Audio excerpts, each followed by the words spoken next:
possibile effettuare i tamponi di fine isolamento e fine quarantena gratuitamente anche in farmacia. L'annuncio del presidente Zaia, che ha parlato di deboli segnali di miglioramento della pandemia. Un portale attraverso il quale si potrà prenotare il tampone ma anche scaricare il certificato di guarigione o quello di inizio isolamento. Da lunedì attivo il nuovo portale della Regione Veneto. È partita la campagna elettorale per le elezioni comunali del 2022 a Padova. Al Pedrocchi il sindaco Sergio Giordani ha annunciato la sua ricandidatura. Nuova udienza in tribunale a Treviso per il processo a Vincenzo Consoli sul fallimento di Veneto Banca. Arringa della difesa che ha puntato a smontare la tesi accusatoria chiamando in causa la Banca d'Italia. A Venezia inaugurazione dell'anno giudiziario per l'emergenza della mancanza di organico in primo piano. Oltre a Venezia la situazione è particolarmente preoccupante anche a Treviso. È morto Gianni Di Marzio, storico allenatore e dirigente calcistico. Fu direttore sportivo del Venezia quando gli arancio-nero-verdi tornarono in A dopo oltre 30 anni. La storia di Gioele, bimbo trevigiano di 9 anni che ha scritto una lettera all'amico Sergio Mattarella, e nei giorni scorsi la sorpresa: a casa del bambino è arrivata la risposta scritta di proprio pugno dal presidente. Buonasera, ben ritrovati in diretta, edizione del Veneto, edizione regionale dei nostri telegiornali. E dunque ci sono deboli ma importanti segnali di miglioramento sul fronte della pandemia. Arrivano dal monitoraggio di questa ultima settimana in Veneto. Ne ha parlato il presidente Zaia, che poi ha annunciato importanti novità per quanto riguarda i tamponi. I tamponi di fine quarantena si possono già fare in farmacia per i contatti scolastici e la fine quarantena. Il fine isolamento, ecco qua, può andare anche in farmacia o anche dal suo medico di base o dal pediatra di libera scelta, che praticheranno il test utilizzando un test di prima generazione. Da lunedì il tampone di fine quarantena fiduciaria dopo un contatto con positivo o per contatto scolastico, ma anche il tampone di fine isolamento di un soggetto positivo potranno effettuarsi presso il proprio medico di base o, ed è la novità più importante, nelle farmacie gratuitamente. La spesa infatti avrà la copertura della Regione, che ha messo a bilancio 5 milioni di euro. Nella tarda serata di ieri è arrivata l'attesa lettera del Ministero della Salute firmata dalla responsabile della prevenzione, professor Rezza, che dà il definitivo via libera ad un provvedimento che vede già pronta la delibera di giunta che ne recepisce i contenuti. Sempre nella stessa giornata verrà attivata una nuova piattaforma regionale. Nel momento in cui sei positivo, entri come per prenotarti il vaccino con la stessa modalità e ti prenoti il tampone. A 7, te lo spara già a 7 giorni o a 10 giorni in base al tuo stato vaccinale. Quando c'è il positivo, già da lunedì arriverà un messaggio. Ti arriva un messaggio che ti dà il link per entrare e fissarti il tampone. Per chi poi è in possesso dello SPID ci sarà la possibilità di scaricare direttamente dal portale il certificato di guarigione o quello di inizio isolamento. Iniziative che arrivano al termine di una settimana che lo stesso Zaia aveva annunciato cruciale per capire la direzione della pandemia in Veneto, e di fatto lo è. Possiamo dire che verosimilmente da un po' di giorni si sta calando. Oggi il bollettino conta 35 pazienti in meno nelle ultime 24 ore in Veneto, 14 di questi hanno lasciato le terapie intensive. Attualmente l'occupazione dell'area medica è al 17%, 3 punti al di sotto della soglia dell'area arancione, 25% l'occupazione dei reparti intensivi, 5 punti sotto l'arancione. Significativo proprio il dato che arriva dalle rianimazioni. Da 18-20 persone in ingresso al giorno siamo alla metà. E la dottoressa Russo, l'avete vista seduta accanto al presidente Zaia della prevenzione del Veneto, è entrata nei dettagli del nuovo portale attivo da lunedì per la prenotazione dei tamponi. Eccola la nuova piattaforma regionale attiva da lunedì, a cui si potrà accedere dall'indirizzo sorveglianzacovid.0.veneto.it per semplificare l'accesso diretto dei cittadini, ma anche per supportare le ULSS in alcuni aspetti della gestione dei nuovi casi di positività. 4 le sezioni in cui è diviso il portale, ad iniziare da quella informativa. che dice che cosa significa isolamento, cosa significa quarantena e che cosa bisogna fare. Poi ha la possibilità di accedere alla prenotazione del tampone, come abbiamo detto, questo senza SPID. Nel caso in cui il soggetto risulta ancora positivo, questa è un'altra cosa che abbiamo inserito nel provvedimento del nuovo piano di sanità pubblica, può rifare il tampone non più aspettando 7 giorni, ma abbiamo accorciato alla metà. Quindi fra 3-4 giorni. Chi è in possesso dello SPID può fare un passo ulteriore. C'è una scheda personale, quindi Francesca Russo, io posso cliccare se sono sintomatico o asintomatico. Questo per noi è importante perché è la stessa domanda che fa l'operatore praticamente quando telefona. Per chi invece ha già in mano l'impegnativa del suo medico con la prescrizione del tampone, ci saranno delle slot a disposizione alternative. Se entra nel sistema non può prenotarsi direttamente da questo, ma lo collega all'azienda ULSS. Intanto in queste ore si sta lavorando per implementare i sistemi informatici delle farmacie, dove sempre da lunedì si potranno effettuare gratis i tamponi di fine isolamento e fine quarantena anche per i contatti scolastici. Devono andare in farmacia portando o il foglio che le è stato consegnato dalla scuola oppure quello che hanno da parte dell'ULSS e quindi fanno il test. Per quanto riguarda il fine isolamento, anche lì è chiaro che bisogna avere o la mail dell'ULSS oppure insomma del medico. E la dottoressa Russo insieme al gruppo di lavoro nazionale è impegnata per rivedere le regole delle quarantene. Il presidente Zaia ha ribadito la necessità di rivedere il concetto di caso e di concentrarsi sugli asintomatici, con la proposta del Veneto che prevede per il vaccinato con 3 dosi, se asintomatico, solo 3 giorni di quarantena. E poi c'è il nodo più difficile da districare, quello delle scuole, con una prima modifica comunicata ieri sera che riguarda gli studenti con disabilità nel caso di 2 o 3 positivi in classe. I disabili possono, con l'organizzazione della scuola, se questa lo consente, continuare in presenza. All'inizio della prossima settimana le regioni che hanno già presentato le proprie proposte incontreranno il governo. Noi ci aspettiamo una risposta positiva. E parlando proprio di scuole, andiamo nel Vicentino, dove i dirigenti scolastici oberati di lavoro dettato dal numero di contagi e classi in isolamento rivolgono l'appello al governo per modificare il protocollo di gestione dei casi e parlano di situazione diventata insostenibile.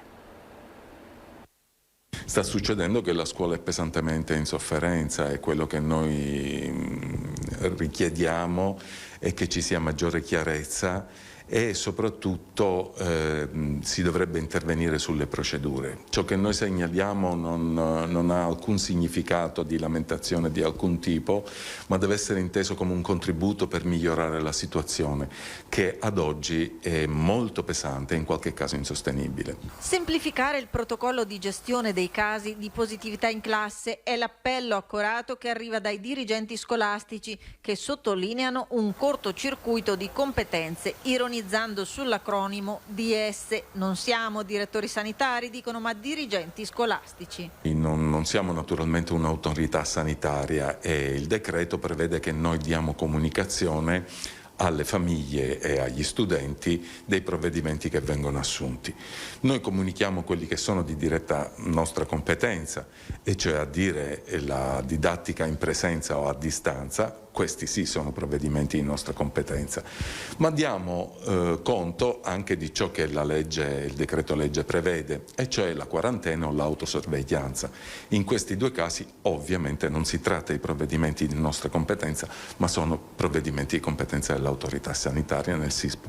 Storture figlie del periodo che fa i conti con l'elevato numero dei casi da dover gestire e con problematiche ad esso correlate, come la difficoltà di reperire supplenti per sopperire al personale sospeso, che incide in minima parte rispetto ai numeri invece di chi è in malattia.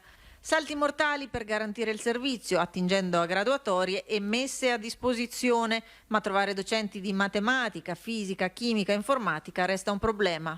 Cerchiamo di andare a reperire le migliori qualifiche nella situazione data. Ed è tanto più difficile trovare le migliori qualifiche nelle materie che prevedono una laurea di tipo scientifico, che come tutti sanno sono molto richieste nel mercato del lavoro.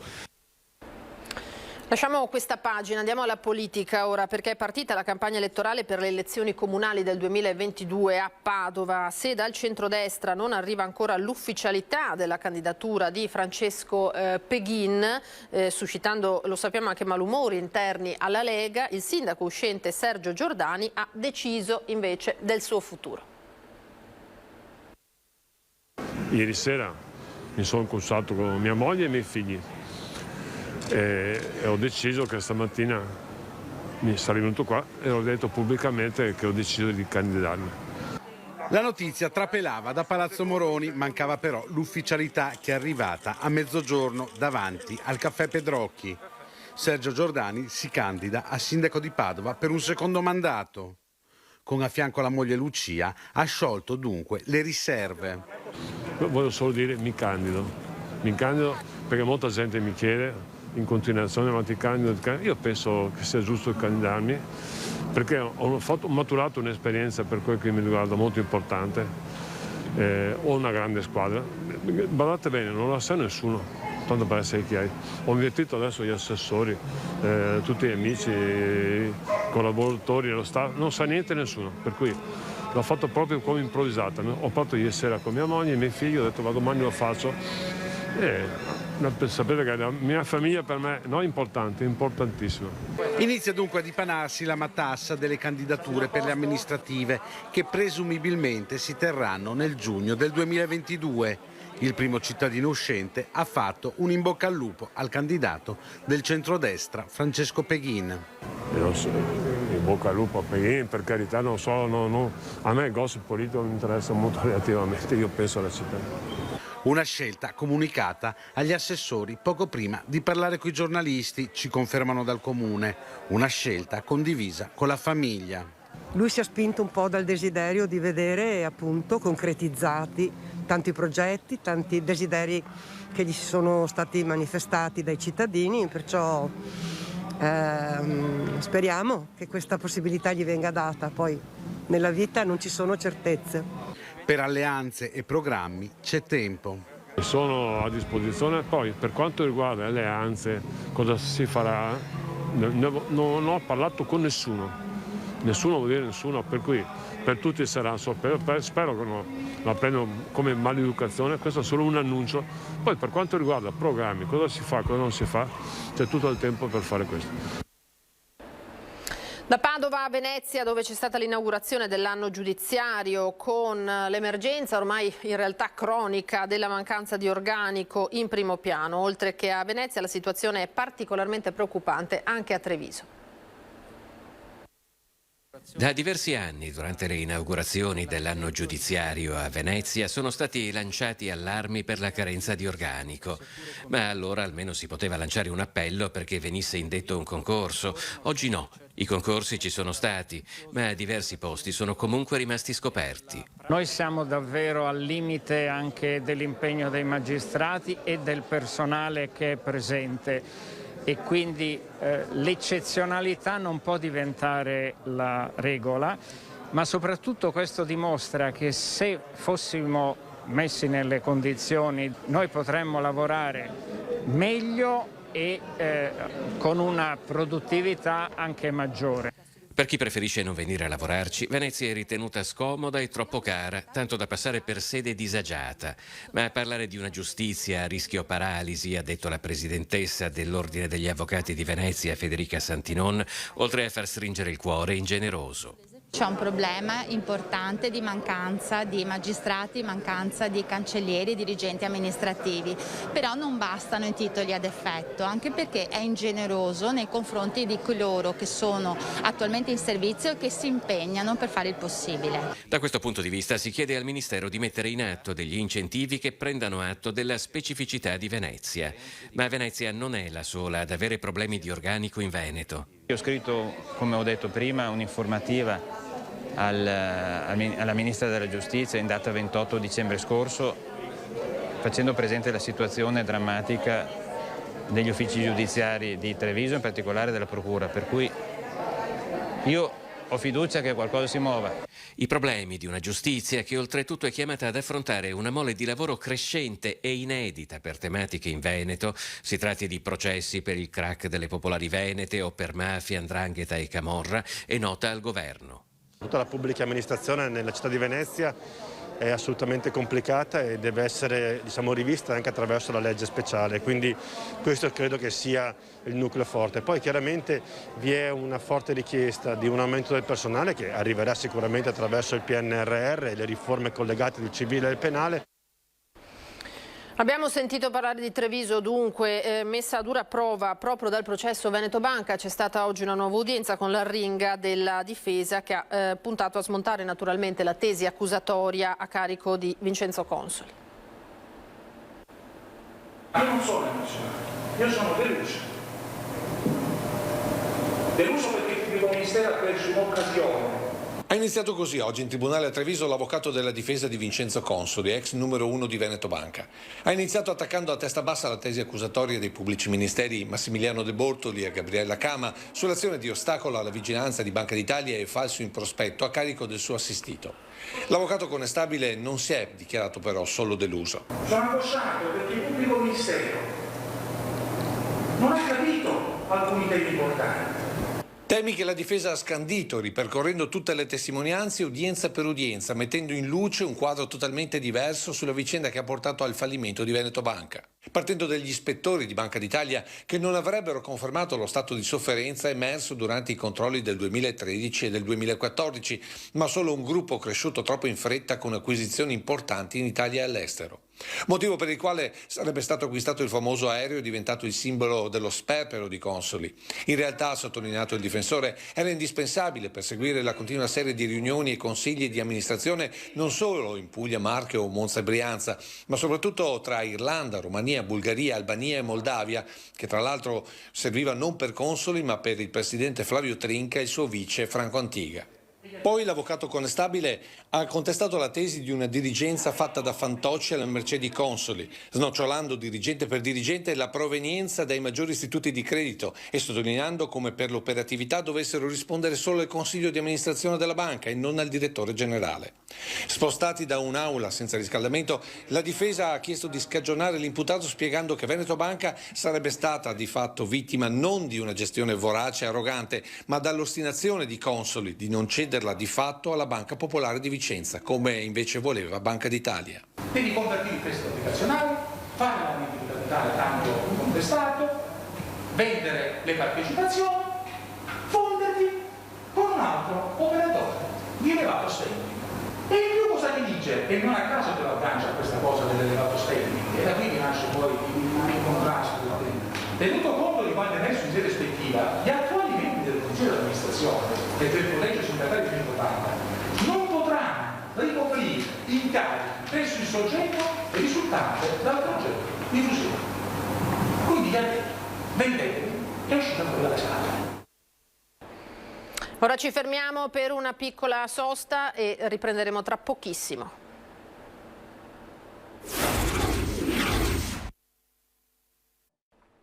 Di nuovo in diretta edizione del Veneto del telegiornale di Antenna 3, dunque la notizia della morte di Gianni Di Marzio, storico allenatore, dirigente calcistico, scopritore di talenti da Maradona a Cristiano Ronaldo. A 82 anni si è spento Gianni Di Marzio, uomo di calcio, allenatore e dirigente. A darne l'annuncio il figlio Gianluca, giornalista sportivo, sui social. E adesso potrai finalmente allenarlo, il tuo caro e amato Diego. Sei stato un grande papà, mi hai insegnato tutto e non sarò l'unico a non dimenticarti mai. Un messaggio toccante. A me non è che mi fece una buona impressione, ho visto piccoletto, così, i capelli così, tracagnotto. Ma quando andammo al campo, dopo 10 minuti lo fece uscire. Fece 3 magie da rimanere impresse nella memoria. Con questo aneddoto Di Marzio raccontava ai nostri microfoni il suo primo incontro con il Pibe d'Oro Diego Armando Maradona, con cui negli anni aveva creato un legame molto stretto. Una vita, quella di Di Marzio, legata al calcio, prima come allenatore, poi come dirigente. Un fiuto per i talenti in erba, da Maradona appunto a Cristiano Ronaldo. Originario di Napoli, dopo aver girato per decenni l'Italia, scelse Padova come città d'adozione. Oltre al calcio giocato, era molto apprezzato per le sue doti da commentatore televisivo. Molti gli attestati di stima che stanno arrivando in queste ore dalle società in cui ha allenato e a cui ha lasciato un ricordo indelebile. E per me è stato uno shock, perché va via una parte della mia vita. Io onestamente l'ho sempre avuto, non solo nel mio cuore, ma lo sentivo spesso, cercavo di dargli i suggerimenti giusti. La cronaca ancora con un grave incidente sul lavoro che si è verificato a Piazzola sul Brenta. La mano di un'operaia è rimasta schiacciata da un macchinario. Incidente venerdì pomeriggio nella ditta Nipmar di Piazzola sul Brenta. Un'operaia 59enne del luogo, per cause che sono ancora in corso d'accertamento da parte dei carabinieri, pulendo una pressa a caldo è rimasta con la mano destra schiacciata nel macchinario riportando ustioni. Prontamente soccorsa, è stata trasportata all'ospedale di Padova per ricevere le cure del caso. È stata ritrovata invece questa mattina l'87enne di Valbrenta dispersa da ieri dopo una passeggiata che aveva intrapreso verso l'ora di pranzo.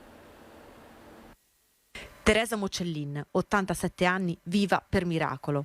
Questa è la storia a lieto fine di un'anziana di Valbrenta, di cui non si avevano più notizie da ieri alle 13, quando uscita di casa per una passeggiata non ha fatto più ritorno. Un paio di ciabatte, un bastone e una maglia a maniche lunghe. È così che ha affrontato il gelo di una notte di metà gennaio dopo essersi persa nel bosco.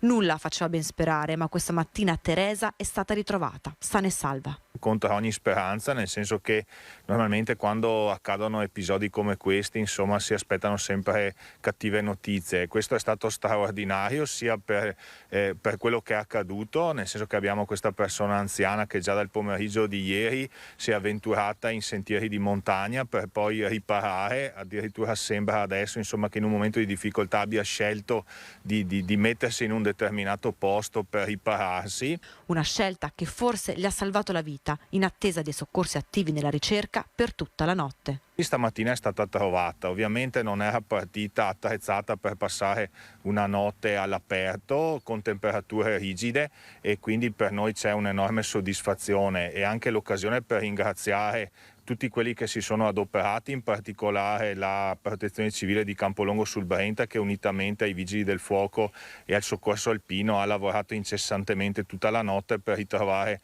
questa persona e ovviamente è stato un risultato, come dicevo, straordinario, inaspettato perché raramente capita che una situazione come questa possa concludersi così positivamente. Sentieri quelli verso la mezza costa che la signora Teresa percorreva da quando era bambina, cammini legati ai ricordi dell'infanzia, a quando passeggiava nel bosco per andare ad accudire gli animali e forse è stato proprio quel caldo ricordo durante il freddo della notte a tenerla in vita.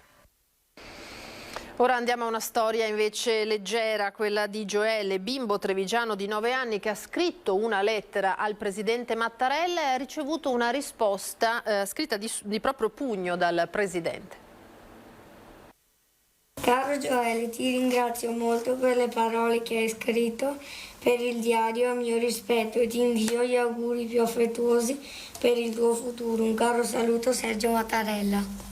Seduto al suo banco nell'aula della quarta A della scuola elementare di Soligo, Gioele, 9 anni, legge la lettera che il capo dello Stato, Sergio Mattarella, gli ha inviato in risposta alle parole che il bambino ha scritto nel suo diario scolastico e che la maestra, tramite la parlamentare Angela Colmellere, è riuscita a far arrivare al Quirinale.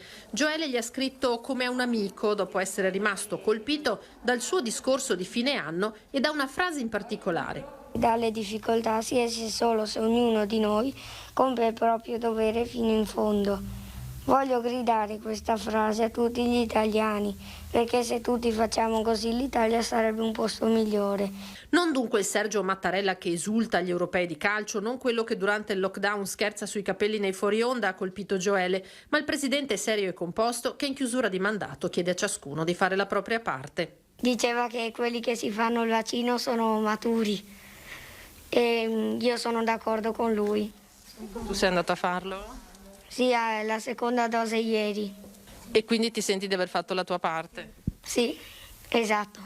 Quando avete visto questa busta cosa avete pensato? Che Joelle ha ragione, questa forse è proprio la dimostrazione che un presidente ha scritto a un bambino e questo bambino aveva capito che Sergio poteva essere l'amico di tutti quanti. Il fatto di avere un qualcosa che parta dai bambini in classe è ed è stato in questo caso di stimolo per portare l'attenzione in maniera vicina anche alla classe rispetto a queste tematiche. Considerare il Presidente della Repubblica Italiana un amico quindi significa condividere dei valori alti. Joelle è triste che Mattarella concluda il settennato, ma come tutti gli italiani segue con curiosità l'elezione del suo successore. C'è molta aspettativa e insomma staremo a vedere che passo di giorno in giorno verrà fatto proprio per arrivare alla proclamazione del Presidente della nostra Repubblica.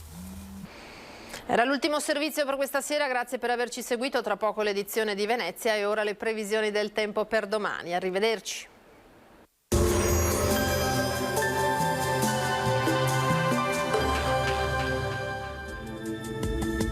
Bentrovati al meteo. Continuano ad affluire correnti artiche sul nostro territorio. Ci attende una domenica stabile ma con clima freddo. Vediamo la situazione nel dettaglio. Sul Veneto possibili locali nebbie sulla pianura durante le ore più fredde, ma in rapido sollevamento con il passare delle ore. Sarà una giornata in prevalenza soleggiata, come vediamo, con cielo sereno o al massimo velato. Temperature minime sotto zero dappertutto, 1 grado a Venezia, massime sui 7-9 gradi.